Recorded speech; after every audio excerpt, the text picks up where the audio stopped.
Hi YouTube, want to do a quick video response to the best backpacker. He recently did a video about leaving your through hike. Basically, he has family in small towns and the through hikers are potentially spreading the coronavirus up and down the trail. I left a comment and I said I disagreed. My take on the situation is you should do whatever is going to cause the least amount of spread of the virus potentially. If it's more risky for you to go home, you should stay on the trail.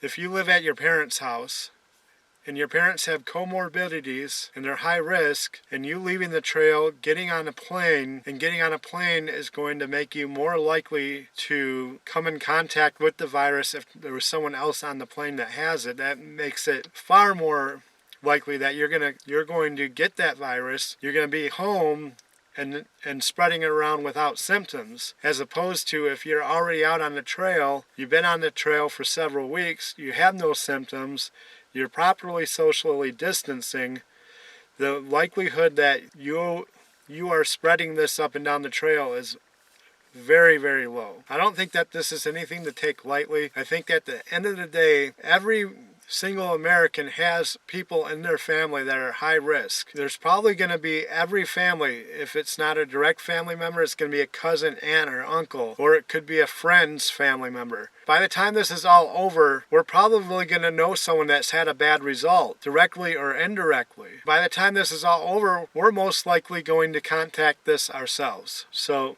I just want to say, if it's safer for you to be on the trail, if you're less likely to spread the disease to a high-risk person by remaining on the trail, then you should remain on the trail. If you take the right attitude, take this attitude that you have it, that you're a super spreader and you're spreading it. What you can do is, if you go into that post office, cover your mouth when you talk to the guy. Say, I got a package to pick up. That way your droplets are going in here and not breathing on the person and the attendant. You wait to them to bring your package, they put it down on the counter, they step away, you take it away.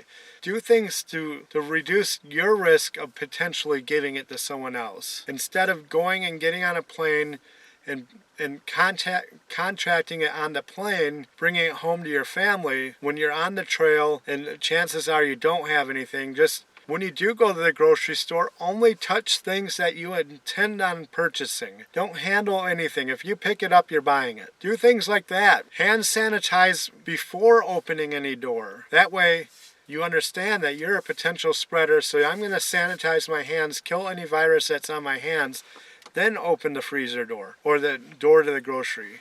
So do things to minimize your chances of spreading it. That goes the same too if you have high-risk family members. They should only be touching things they intend on buying. They should only go to the store if they really need to go to the store. They should wash their hands before and after going to the store. They should use hand sanitizer before and after. It's not just the trail hiker. The trail hiker is probably the lowest risk person to spread this. It's very much more likely that your family member who lives in a rural area is going to go into the major city to get something that because their next door neighbor hoarded it. If their next door neighbor bought all the toilet paper out of the store, next thing you know, your family member's driving 30 miles to the major city and then they're getting it there. It's not the trail hiker. I think we should leave the trail hiker alone.